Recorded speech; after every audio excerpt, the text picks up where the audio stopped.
Howdy everyone, today I've got the new Craftsman 1900 PSI unit available at Lowe's, ready to add to the pressure washer test stable at my house.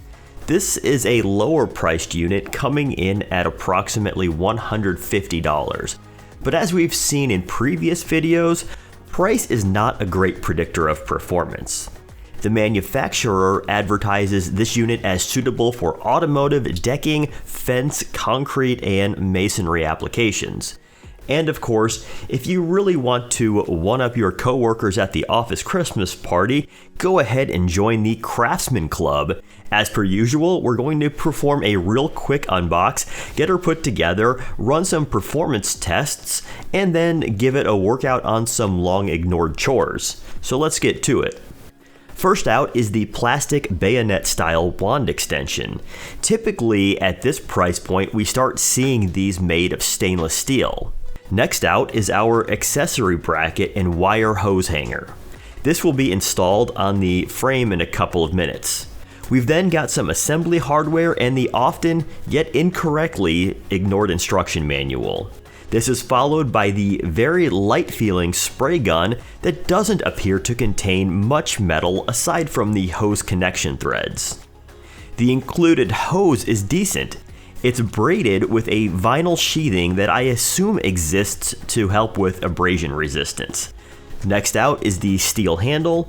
It's a nice satin black powder coat that appears pretty well made. This is followed by the uber cheap feeling hard plastic wheels. Definitely a thin-walled, blow-molded part. Finally, we've got the relatively compact but stout feeling pump and motor assembly.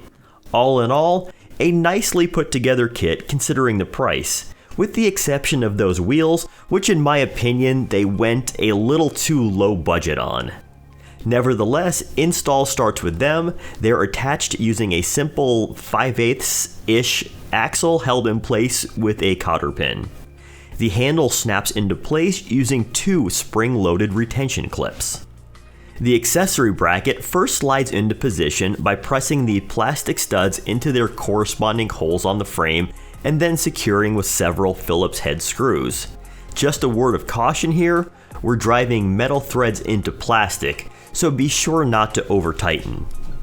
The high pressure hose bracket just snaps into place while the ones for the power cord are already installed. I just want to point out here that I really like that they've included two. This way you can really wrap it up pretty compactly.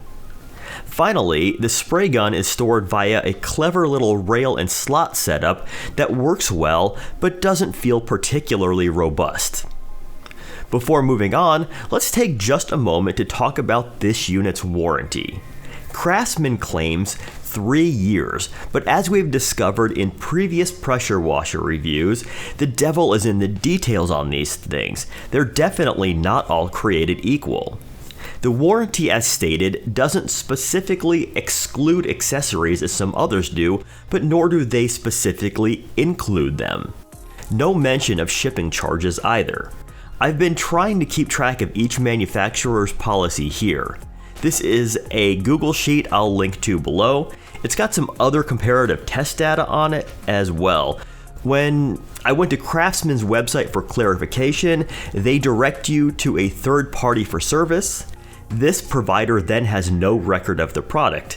So I guess this is a long-winded way of saying post-sale protection is a bit of a mystery. And with paperwork out of the way, we can move on to actually having a look at the unit. Overall, it's well put together, with accessories nicely stored for storage or transport. Up top, we've got the included tips. Truth being told, I do wish they included a 25 degree. It's the most useful size, and you'll likely be wanting one in short order. The pump assembly casting looks very well done, with no obvious shortcuts taken.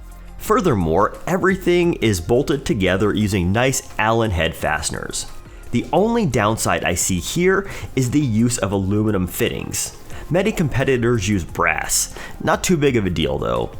Before moving on to use, I always like to make a couple little mods to these pressure washers just to make them even more convenient than they already are.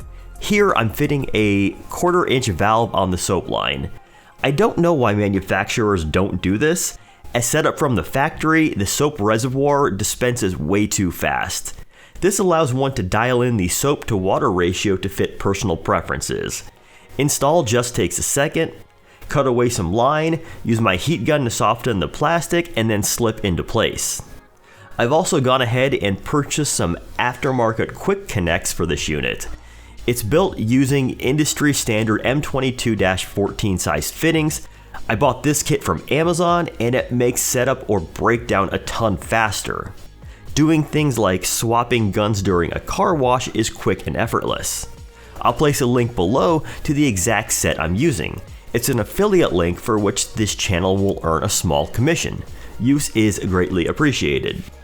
Before firing up for the first time, we need to purge air from the lines.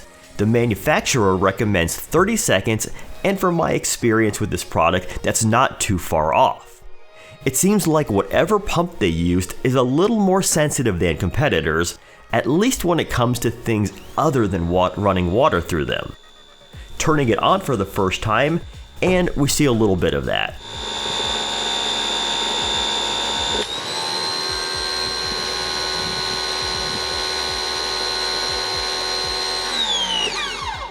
Usually, electric pressure washers shut off when the line is charged, but a little air prevented that. Our first test spray revealed this unit to feel about the same as many others in this class. On a few other videos, I've had questions about how something like this compares to a gas pressure washer. Honestly, the answer is not that well. All of them are pretty limited by the amount of power able to be drawn from a standard 120 volt outlet.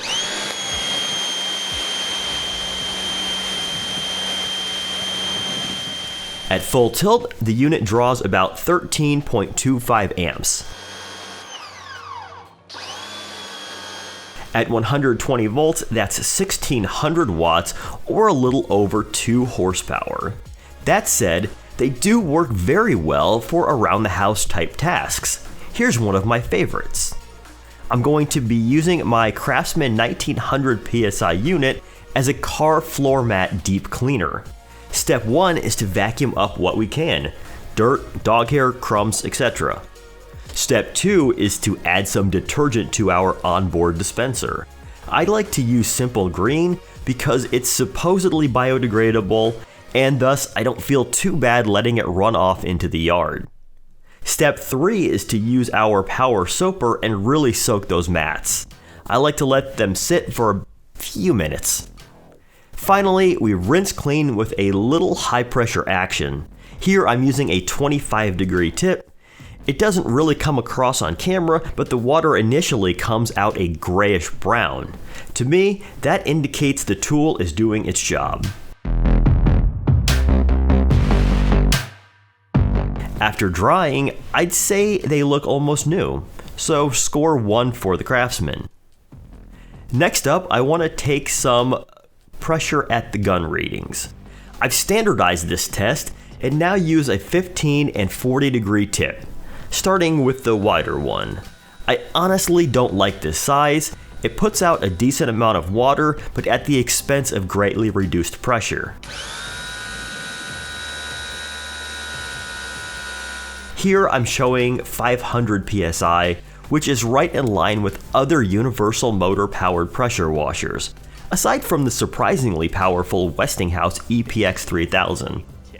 I've also got a 15 degree. It's the only size included with this product.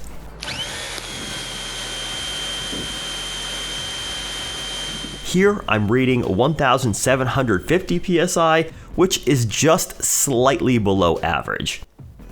Moving on to some more practical applications, and this time I'm going for a touchless car wash. To get going, I'm using a shorty gun and foam cannon purchased from Amazon. It also came with some extra tips which you'll likely need as this pressure washer only comes with one. Upon firing her up, I'm pleased to report performance running foam is not just good, it's good enough.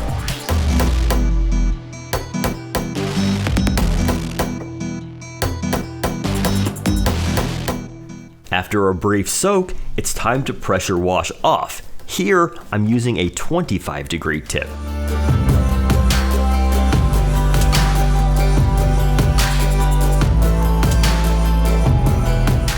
Finally, we use a leaf blower to air dry. I really like performing these touchless washes. Although they won't result in a showroom finish, they do look pretty good considering the entire process only takes 10 minutes, including setup. On the sound front, I've got my decibel meter set up. Situated approximately 4 feet from the power head, I'm registering about 87. This is right in line with competitors, with the average being 86.6. But as we can see, that figure bounces around a bit while running, so I consider them all essentially the same. For reference, my Dyson Animal registered 85.5, while a gas-powered unit easily tops 100. In other words, 120 volt powered electric pressure washers are about as loud as a vacuum cleaner and much quieter than their liquid T-Rex powered cousins.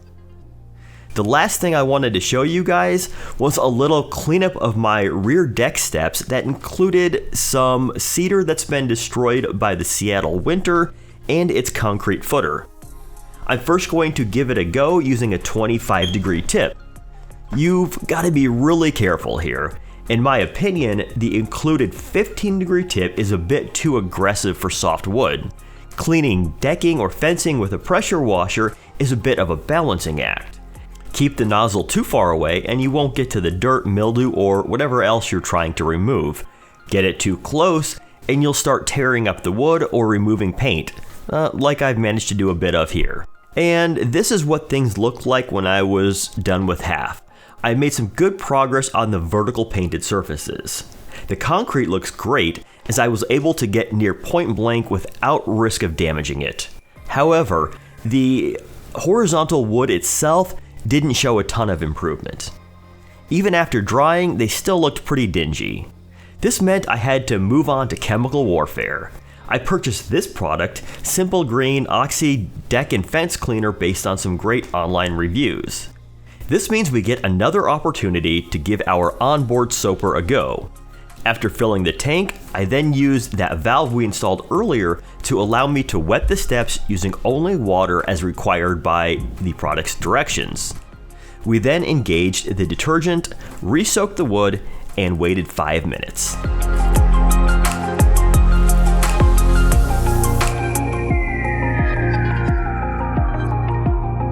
We're then told to pressure wash off. My very first impressions weren't that great. Undeterred, I gave the steps a second bath of Oxy Cleaner and waited another 5 minutes. Try 2 yielded better results. In situations like this, it's tough to tell what's doing more of the work, the Deck and Fence Cleaner or the Craftsman 1900 PSI pressure washer from Lowe's. I suppose what's doing what doesn't really matter because the result is that when working together, they get the job done.